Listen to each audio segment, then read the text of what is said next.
These are the hills of central Kentucky.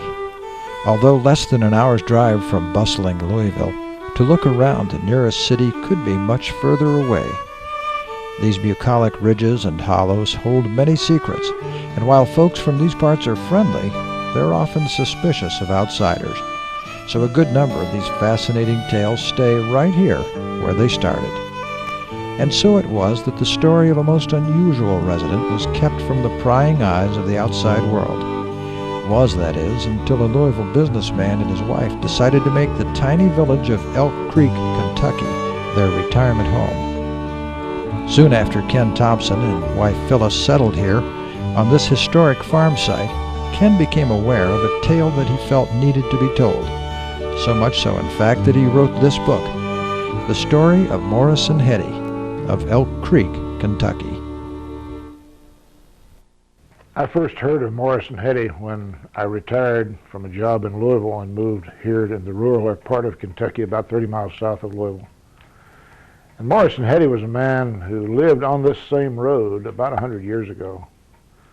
And as I began to hear things about him and began to research his life, I was absolutely captivated by one of the most courageous people I have ever heard of, with the unique problem of being both blind and deaf. Morrison Heady was born in 1829 here in the community of Elk Creek, Kentucky, the son of Dr. Heady, a self-taught physician in this rural area. And his father and his mother were both very supportive of this blind and deaf young man. And so he went through life in a denial, virtually, of many of his problems. In fact, he rode horseback, blind at least, at the age of 19.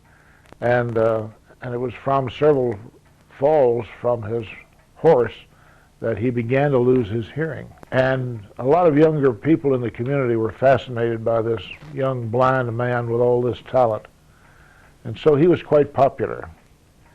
And as he realized that he was going to lose his hearing, he got all of his young friends to read to him almost constantly. And so over a period of 10 or 12 years, he amassed a great knowledge of all the literature that was available at that time. And as he grew older and realized that he would in fact become both blind and deaf, he invented a means for people to communicate with those who are blind and deaf. And that means was the talking glove. It was a glove that he wore on his right hand, and painted on the palm and fingers of the glove were the letters of the alphabet. And by touching those letters, it registered with him what letter it was, and you could communicate even after he was totally deaf. Well, he had this knowledge gleaned from all the readings that had been given him.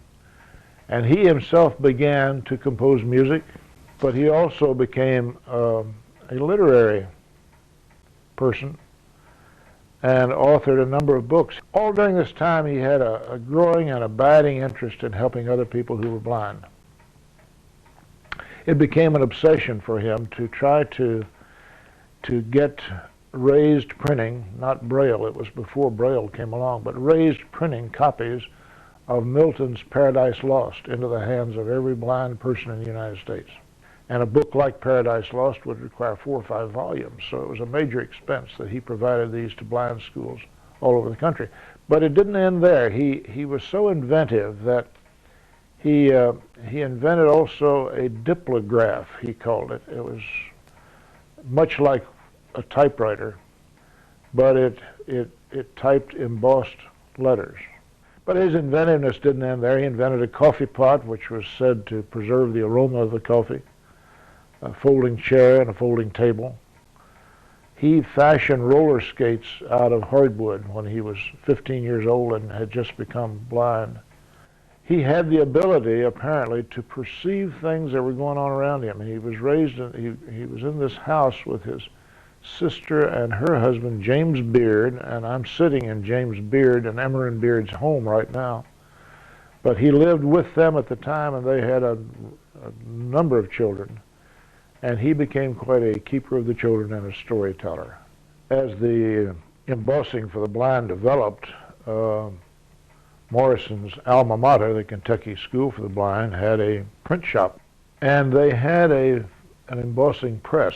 but they wanted to give it steam power, and they needed the money. So Morrison built a working model and put it on a springboard wagon, and along with a black man rode through 4 surrounding counties demonstrating the steam-powered embossing press and raised the money to buy the first press.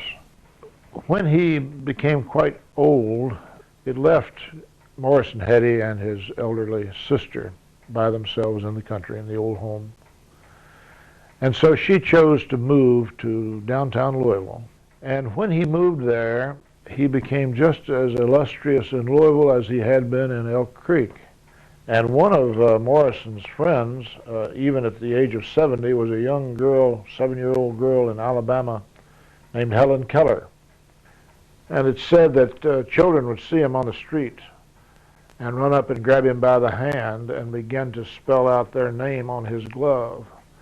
And usually by simply touch, he would know before they finished writing their name exactly which child it was.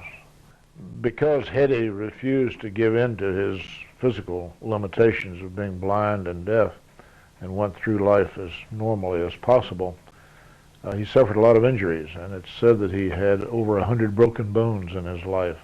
He was out one evening taking his constitutional, which he always did, rain or shine, morning, noon, or night. He always got in his 4 miles every day, and fell off the curb in downtown Louisville, was hospitalized with a broken hip and other injuries, from which he never really recovered. He grew weaker and weaker. His sister would bring him correspondence that had been received. She had been reading him a letter, tapping it out on his hand, but she had said to him, "This particular publisher wants you to condense this story a little bit." And his last words were, "Well, I will if I don't get condensed first myself." And with that, he closed his eyes and died. And so he was entombed in the Baptist cemetery at Elk Creek, Kentucky, where his mother and father already rested. In his eulogy, among other things, Rabbi Joseph Rock said of Heady, "Every experience was made to be a means for some good end. And so magical was his beautiful and tragic life that it became more than the gentle hand of God testing the faith and hope of his beloved Son, who had the vision of a seer, the spirit of a philosopher, and the soul of a poet." If you'd like to read more about the life and times of Morrison Heady, the hardbound edition of Beyond the Double Night is available at this address.